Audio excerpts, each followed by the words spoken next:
Okay, how are we doing today? Good. Good. Are you avoided the rain? 3 good days. You feel lucky. It's been a good week. How's it been for you working with these guys down here this year? It's been a lot of fun. You forget about this. I did it many years ago, and you're sitting up there in the stands. You don't have quite the same perspective as you do down here on the field with them. So they've been great. Guys have worked hard. They're excited. Young guys like that. It really is the fun part of the coaching. How do you think Petty has progressed as the week has gone on? I think he's done a good job. It's a difficult position, taking snaps under center, doing some of the things that he's not accustomed to doing, especially with a new offense, and then some of the reads, some of the footwork things that we're asking him to do. There's no question he's committed. I mean, he wants to show you that he can do it, and that's a good quality. Got a new player from Ohio State today, injury replacement. How was he able to jump in today? He's playing catch up all day. He didn't even have the right helmet out there when we first started, but he threw himself into it. We got over to the meetings this afternoon, and he got his book for the first time, so he's actually practicing without any idea of what was going on. So it was a little bit of a team thing. Everybody was helping him out, getting lined up, but a lot of enthusiasm. He came up and said, "Put me on special teams." I said, "You are. Let's just, let's get through this practice first." Do you think Amir Abdullah is going to struggle with pass protection at the next level? You know what? You never know.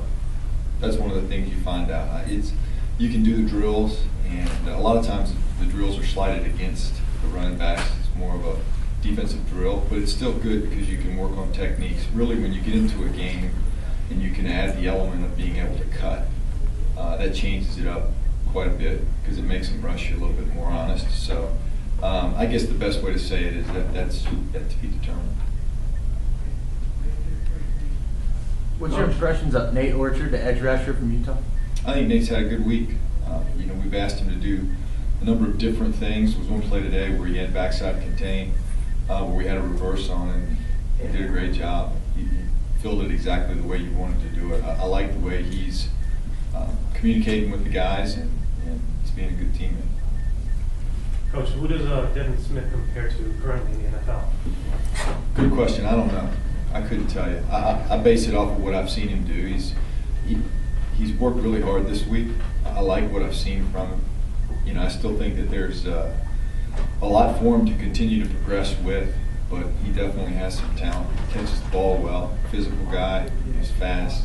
A lot of little intricacies about the position at this level that they're all going to have to learn, but he sure is a willing participant. Sorry. What's your thoughts on the Minnesota running back David Cobb, Coach? I think Daniel's also had a good week.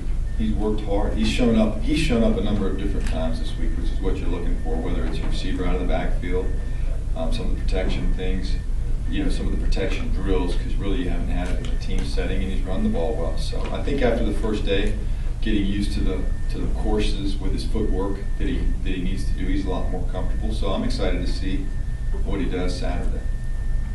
You coach Phil Rivers in San Diego, and Carden, the quarterback, compares himself similarly to Rivers in the way he throws. Do you see any similarities in that?